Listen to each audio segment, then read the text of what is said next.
All right, folks, thank you for tuning in to another episode of Bucks of America podcast, the cooking edition. Now, this has been a long time coming. I haven't done a cooking episode for a while, but a lot of my guests, they are not comfortable cooking. They're not very, I don't have the inspiration, or they're just like, they're not quite confident in their skills yet, and it's like they're still learning, or they're just like my wife does all the cooking, or I really kind of make some mundane stuff, and it's like, well, everybody's going to find a different recipe different, and they may find a few ingredients that you like, and then they may like, well, I know this flavor profile will match this one. This will match this one. Oh, I could add this. It's all about collaboration and trying to work within each other, because it's like eventually it would be great to be able to publish a book or create a recipe book for folks that are new to cooking and to go from there. I'm not going to try to compete with Steve Ranella, but it's like people that want to have an opportunity from a different perspective, from average Joes instead of almost a gourmet chef, because Steve Ranella knows how to cook. I find a lot of inspiration from him. But my guest tonight is Stuart Holmes. He has been hunting for a long time. He is an accomplished hunter. He cut his teeth on waterfowl fishing. He just recently got an elk hunt underneath his belt. He's got multiple bucks on his wall. So it's like, but I'm gonna let him turn it over. I'm gonna turn it over to Stuart here. He's gonna talk to you about his recipe on what he likes to share with his family with the backstrap. So Stuart, take it away, sir. Yeah. So thanks for having me. First off, great to be here. So I'm in South Alabama, and we have the very generous game limits. So we typically, go through, just my family, probably 6 or 7 deer per year. We hardly ever buy, beef or anything like that. So getting young kids, and I have 2 of them, to eat meat that, maybe they're not quite used to, you have to prepare it, I think, in a certain way that, that's, pleasing to them. And it's not just that. We have neighbors and everybody that know I'm a hunter, and, they're always interested. So I've gone through, I don't know how many different types of recipes and trial and error on trying to find something that, people will eat. And a lot of times they can't believe it's an Alabama deer. And Alabama deer taste a lot different than corn-fed deer from some of the Midwest. So, one way that I've done that is trial and error on backstrap. I know backstrap's probably a kind of, overplayed type of recipes. I know there's a bunch of different ways of doing it, but this is the way that works for me, my family. So typically what we'll do is we'll take a backstrap, and you can take a half a backstrap or a third of a backstrap. So you don't want to slice it up. You kind of have, the full piece all together. And, the first step is basically getting it to kind of room temperature. You don't want to do it too cold, and obviously not too hot, but the first step with it here is tenderizing it. And the way I tenderize is not with like the blade, the blades. I'm not sure. I guess it's just a tenderizer. I do it with a tenderizing like hammer, a mallet. Yeah, that makes sense. I would do the same thing too. Yeah, but I've seen like the scoring is what I believe, I'm sure what it's called, when you're cutting the meat and creating those grooves essentially to open up that meat. Right. So I don't like to necessarily do that. What I do is I take that hammer and I don't beat it. What I'll do is I'll take kind of the pointy edge side, and I take my body weight and kind of push down on the meat, and you'll feel the muscle fibers start to kind of loosen up and break away a bit. Okay. And I do that kind of throughout, the whole backstrap to kind of prepare it. And that essentially is going to be the difference in having something that's maybe a little too tough. Although our little does are down here are pretty tender as is, but that's kind of the first thing. So from there, it's tenderized, it's at room temperature. I played around with all kind of different rubs, and I think you could probably take whatever rub you like, but one that I really like is JonesyQ, and it's XTC, so letter XTC.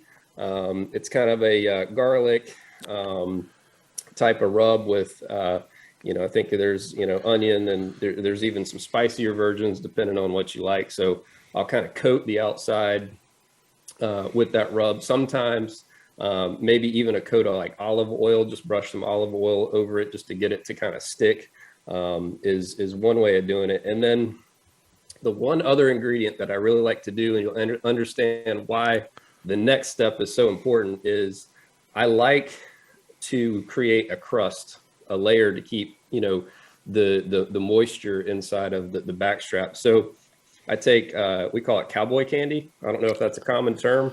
Not up here, because it's like, as far as I know, out of all the recipes I've ever heard of, cowboy candy is not. It must be something that may be just local to Alabama. Okay, so cowboy candy is basically it's candied jalapeños, right? So you've got, you know, it's sweet, it's spicy, and it's got a sugar base to it. So what I do is I'll take a brush, similar to what I just said with the olive oil, but Okay. you kind of brush the liquid of the cowboy candy on the outside layer of the backstrap, and you know, coat it really good. And I'll do that once right before I throw it on. But while I'm doing that, I've got a sautéed pan, you know, on medium heat, but you're going to wait until it's good and hot, and then basically take the backstrap from there. You'll throw it on in the saute pan, usually around 2 minutes each side. Some people might do a little bit more. It really depends on the size of the backstrap, but for our little deer that we have down here, it's 2.5 minutes max. You'll do both sides. And usually what I'll do is, as one side is cooking, I'll take some more of that candied jalapeno kind of juice and kind of brush it again. I'll flip it over. I'll brush it again. So each side about 2.5 minutes. And this is all while I have my Traeger outside ready to go. So the Traeger is going to be kind of, you know, lowish heat, medium heat, maybe 275, 300, something like that. And it's, you know, I try to time it so that the Traeger is ready to go.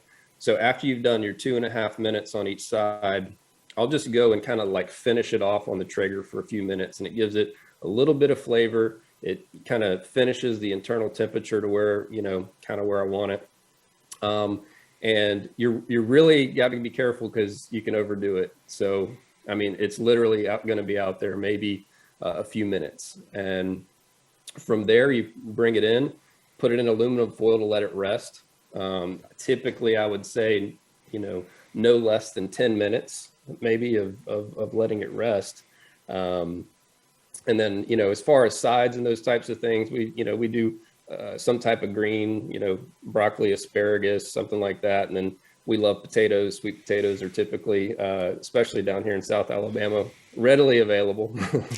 Then, you know, once you bring it out, let it rest, slice it, you know, into kind of steak medallion size, and serve it up. And you can sometimes put a little bit more of the cowboy candy on it, or even sprinkle some of that rub that I talked about on your potatoes or anything like that. And it has been a hit at the Holmes house for many years. Oh, that's awesome, man. So with you being a parent, when did you start feeding your kids wild game? So my daughter is my stepdaughter. So she came into my life. She was probably 4. She was 4 at the time. So I would say she was 4 years old. My youngest was eating wild game before he even knew it. So as soon as he could eat real people food, he was definitely eating, you know, deer mostly.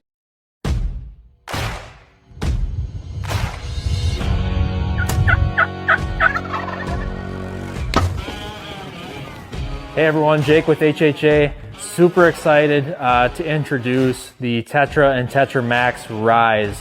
The Tetra Max and the Tetra Rise is our new 2-pin vertical bow sight that we're coming out with here for this year. So you'll notice a couple things on it. It's very similar to our single pin platform that we've had here over the last 25 years, and really similar to the other sights in the Tetra line. So what we basically did was we took our single pin technology and we merged that with some multi-pin technology. So the way we built our Tetra and Tetra Max Rise sights was we basically dropped a second pin in that vertical pin coming up from the bottom, and then we added a second indicator on the yardage wheel. So both of those are fixed. One really nice thing with this setup is you sight in at 20 and 60 with the top pin, and you don't have to worry about the second pin at all. That second pin and second indicator will automatically be on. So really nice feature there. The Tetra Rise and Tetra Max Rise are gonna come in 8 different frame options. So 4 in the Tetra Max Rise, 4 in the Tetra Rise. Both are gonna come in the fixed Hunter Edition frames. So the Tetra Hunter Edition frame, the Tetra Max Hunter Edition frame, as well as the white Picatinny mounts in both the Tetra Max and the Tetra Rise, as well as the long dovetail and then the short dovetail bar option that I have on the Matthews bridge lock system. So all the dovetail options within the Tetra and Tetra Max Rise are going to be compatible with Matthews bridge lock system. So within both of these product lines, you're going to get a lot of different options as far as which sight you want to go with. So you're going to get your choice of a yellow or red second pin. Red is going to be the standard second pin color, but you can choose to go with the yellow option as well. And then both will be available in either a 10 or a 19 thousandths pin. All scope housing sizes are 1 inch and 5/8, and we do have the same front end that we've had on the Tetra line since 2020 with the macro gain adjustments as well as your micro adjustments as well for windage. New on the Tetra Rise this year, you're going to notice that there is a new needle carrier. So this needle carrier obviously has the 2 indicators, but you will see that it is a red anodized needle carrier to really call out where your needles are at. On the Tetra and Tetra Max Rise, we'll be able to achieve longer distances. So we have built the longest tape sets that we've ever offered in our company's history. So guys are going to be able to get out to 120, 130, 140, 150, and in some situations even farther depending on your arrow setup. It's just making sure that we're getting arrow clearance, but really nice feature to be able to just step out in the backyard or head out to the 3D course to shoot out to some of those longer distances. On the hunting side of things, this is one of the nicest hunting sights that we have ever built. It does have reasonable pin gap spacing with a 1/4 inch spacing. That way, you know, if that deer runs out from 20 to 35, your second pin's on. So the most commonly asked question that I've had so far as we went through this whole setup process is, where does that second pin sit? Well, that second pin is going to vary depending on the different arrow setups that you do shoot. Closest answer I could give you is the most common is going to be somewhere between 32 and 40 yards, depending on how fast your bow is. So you'll likely be somewhere between that 32 to 40 yards with that second pin if the first one's at 20. So along with all other HHA products, the Tetra Rise and the Tetra Max Rise carry a 100% lifetime warranty. All products are 100% made in the USA. For more information, you can visit our website at hhasports.com.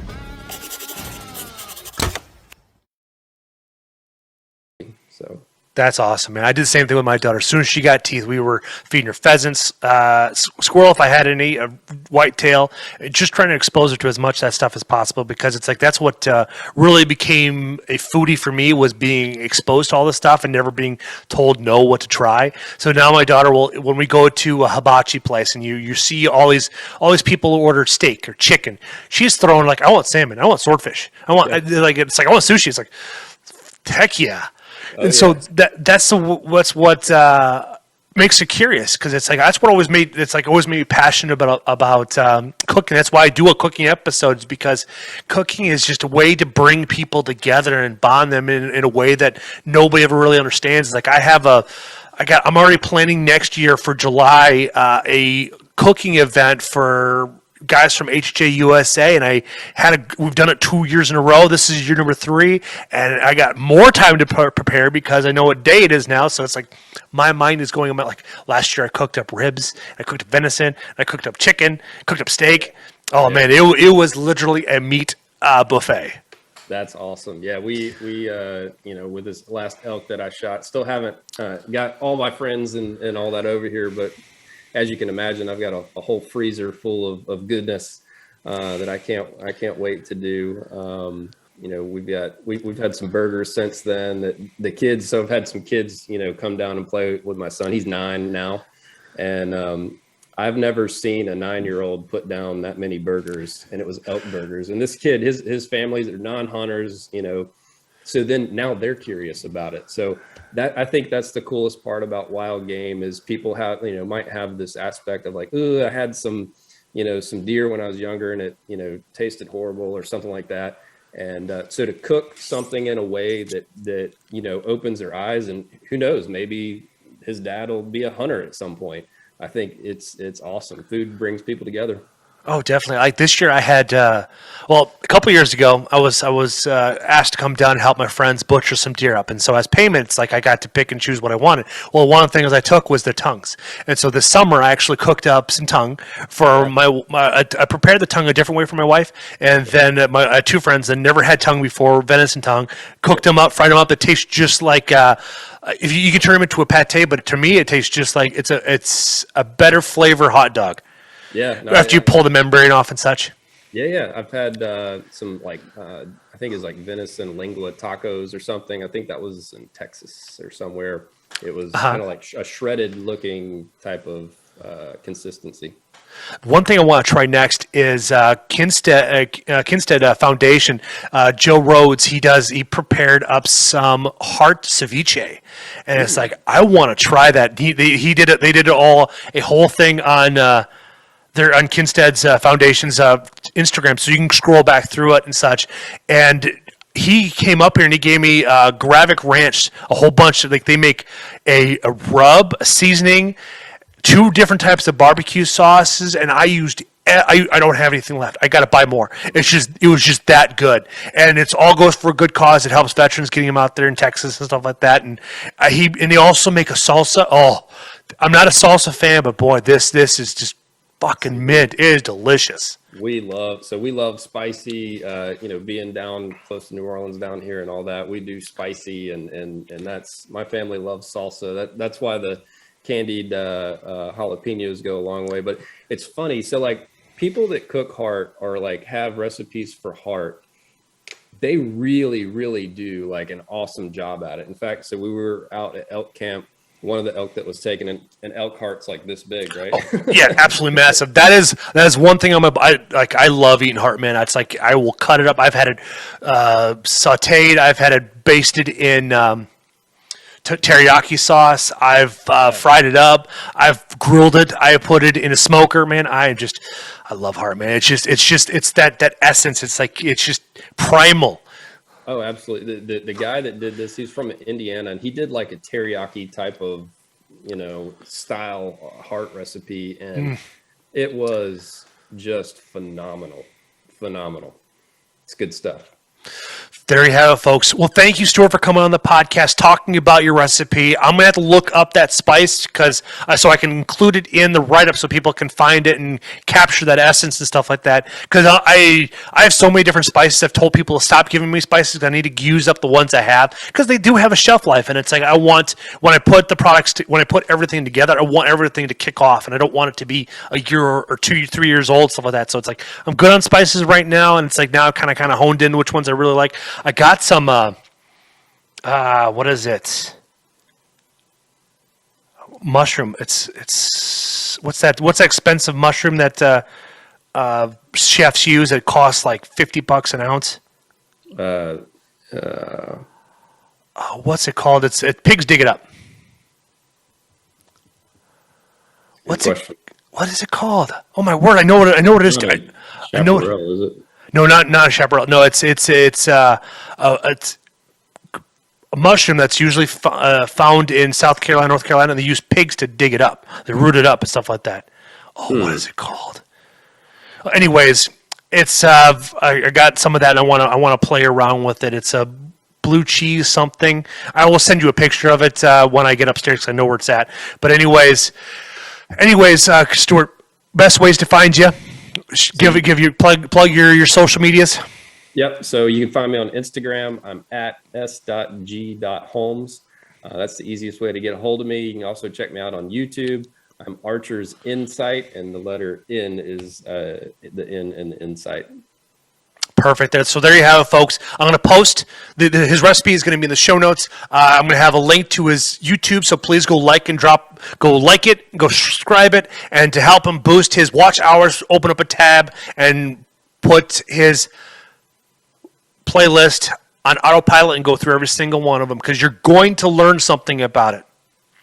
Thanks, man. You're very welcome.